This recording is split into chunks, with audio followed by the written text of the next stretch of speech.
हमारे देश भारत में हर साल 29 अगस्त को राष्ट्रीय खेल दिवस मनाया जाता है। दरअसल नेशनल स्पोर्ट्स डे या राष्ट्रीय खेल दिवस 29 अगस्त को मनाने का मुख्य कारण हॉकी के लेजेंड या हॉकी का जादूगर कहे जाने वाले मेजर ध्यानचंद का जन्मदिन है। ध्यानचंद जी विश्व खेल इतिहास के सबसे महान खिलाड़ियों में शुमार हैं। मेजर ध्यानचंद भारतीय फील्ड हॉकी के एक ऐसे खिलाड़ी थे जिन्होंने देश को एक ऐसा राष्ट्रीय खेल दिया जिसने लंबे समय तक ओलंपिक में देश का गौरव बढ़ाया। ध्यानचंद का जन्म 29 अगस्त 1905 ईस्वी को उत्तर प्रदेश के इलाहाबाद में एक राजपूत परिवार में हुआ। उनकी माता का नाम शारदा सिंह और उनके पिताजी समेश्वर सिंह थे, जो कि ब्रिटिश आर्मी में सूबेदार भी थे और हॉकी के एक अच्छे खिलाड़ी भी थे। और इनके 2 अन्य भाई थे, जिनमें से एक भाई हॉकी के अच्छे खिलाड़ी थे। ध्यानचंद जी का पिता आर्मी में सूबेदार थे और इस वजह से उनके तबादले होते रहते थे और इसी कारण उन्होंने कक्षा 6 के बाद अपनी पढ़ाई छोड़ दी और बाद में झांसी में जा बसे। ध्यानचंद जी को हॉकी की शुरुआत में ज़्यादा लगाव नहीं था। उन्हें रेसलिंग ज़्यादा पसंद थी, पर आसपास के दोस्तों में वे हॉकी के साथ खेला करते थे। जो हॉकी उस टाइम बनाते थे वे पेड़ की डाली से हॉकी स्टिक बनाते थे और पुराने कपड़ों की बॉल बनाया करते थे। उनके जीवन की वास्तविक मार्गदर्शन तो तब हुआ जब 14 वर्ष की आयु में वे हॉकी मैच देखने अपने पिता के साथ गए और वहां आर्मी वालों की एक टीम 2 गोल से हार रही थी। तब ध्यानचंद ने अपने पिता से कहा कि वे हारने वाली टीम की तरफ से खेलना चाहते हैं और उन्हें खेलने की इजाज़त भी मिल गई, क्योंकि ध्यानचंद के पिता जो थे वो भी आर्मी में थे। तब ध्यानचंद ने उस मैच में 4 गोल किए और उनके इस रवैये और आत्मविश्वास को देखकर आर्मी ऑफिसर खुश हो गए और उन्हें आर्मी ज्वाइन करने की सलाह दी।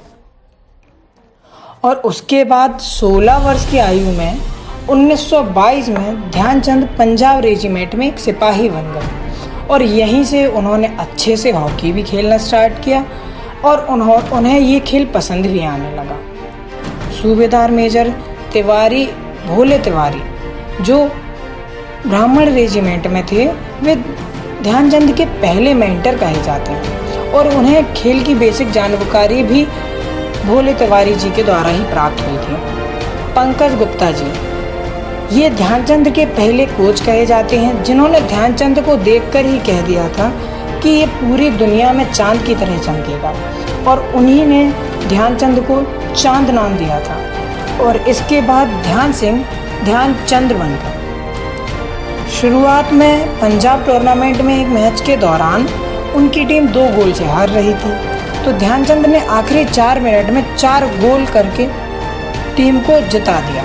इसके बाद ध्यानचंद को हॉकी विजार्ड कहा जाने लगा।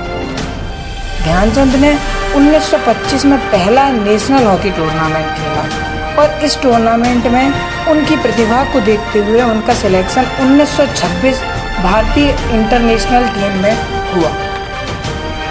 1926 में न्यूजीलैंड में होने वाले टूर्नामेंट के लिए उनका चुनाव हुआ और इस मैच में कुल 20 गोल में से 10 गोल ध्यानचंद जी के द्वारा लगे और इस टूर्नामेंट में भारतीय टीम द्वारा 192 गोल किए गए, जिनमें से 100 गोल ध्यानचंद ने किए थे और यहाँ से लौटकर वे 1927 में आर्मी में लांस नायक के पद पर नियुक्त हो गए।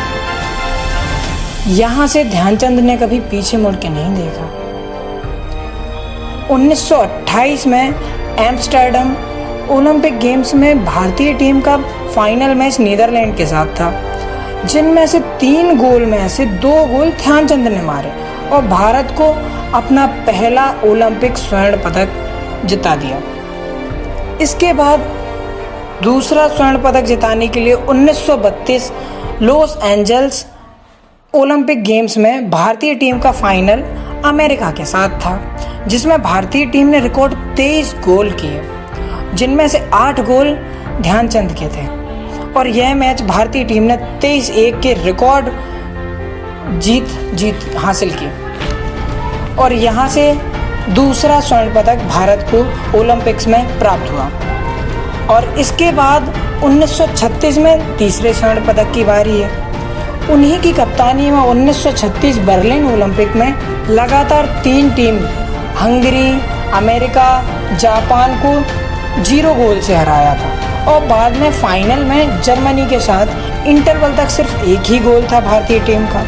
पर इंटरवल में ध्यानचंद ने जूते उतार दिए और नंगे पांव गेम को आगे बढ़ाया और भारत ने उस मैच में 8-1 से जीत हासिल की और उनका तीसरा स्वर्ण पदक प्राप्त किया। ध्यानचंद की प्रतिभा को देख के जर्मनी के महान हिटलर ने भी ध्यानचंद को जर्मन आर्मी में हायर पोस्ट के ऑफर दिए, परंतु ध्यानचंद ने बड़ी शिष्टता के साथ उन्हें इनकार कर दिया। इसके बाद वे एक के बाद एक सूबेदार, फिर लेफ्टिनेंट, फिर कैप्टन और बाद में मेजर भी आर्मी में बन गए। ओलंपिक में 101 गोल और अंतर्राष्ट्रीय मैचों में 300 गोल दागने वाले उन ध्यानचंद का रिकॉर्ड अभी तक कोई नहीं तोड़ पाया। अपने पूरे करियर में 400 से ज़्यादा गोल मारने वाले ध्यानचंद ने 1948 में 42 वर्ष की आयु में आर्मी से रिटायरमेंट ले लिया और फिर 1949 में प्रथम श्रेणी हॉकी से भी संन्यास ले लिया, लेकिन हॉकी खेलना उन्होंने फिर भी जारी रखा और अंत में 1956 में उन्होंने हॉकी से भी रिटायरमेंट ले लिया। अपने इस 22 साल के करियर में ध्यानचंद जी ने भारत को हॉकी के क्षेत्र में बहुत ही ज़्यादा गौरव हासिल कराया। खैर, ध्यानचंद के अंतिम दिनों में पैसों की बड़ी कमी रही और उन्हें लीवर का कैंसर भी हो गया।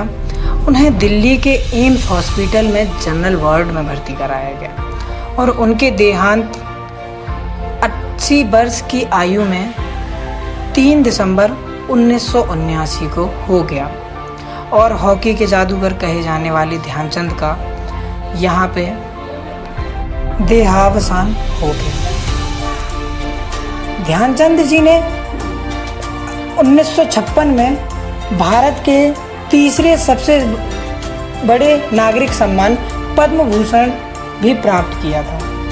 उन्हीं की याद में दिल्ली में ध्यानचंद नेशनल स्टेडियम भी बनाया गया और 2012 से 29 अगस्त को स्पोर्ट्स डे भी भारत में मनाया जाता है। उनके सम्मान में सर्वोच्च खेल पुरस्कार राजीव गांधी खेल रत्न अवार्ड का नाम बदलकर मेजर ध्यानचंद खेल रत्न अवार्ड कर दिया गया है, जो कि भारतीय पीएम नरेंद्र मोदी जी ने 1980 के में मॉस्को ओलंपिक के 41 साल बाद हॉकी मेडल जीतने के शुभ अवसर के चलते किया है। परंतु हमारे देश में खेलों को इतना बढ़ावा नहीं दिया जाता जितना शिक्षा को दिया जाता है। हमारे देश में खेलों की स्थिति कुछ इस तरह है कि सामान्यतः किसी भी स्कूल में पहले तो खेलों का पीरियड ही नहीं होता और यदि होता भी है तो उस पीरियड में किसी और सब्जेक्ट की टीचिंग हो जाती है। और यही कारण है कि क्रिकेट को छोड़कर भारत में खेलों का स्तर बहुत ही निम्न कहा जा सकता है। खेल दिवस के इस अवसर पर हम सभी को ये निर्णय लेना है कि हम लोग खेलों को आगे बढ़ाएं और उसे भी शिक्षा के बराबर लाएं, जिससे भारत में एक वाक्य जो पढ़ेगा इंडिया और खेलेगा इंडिया आगे बढ़ सके।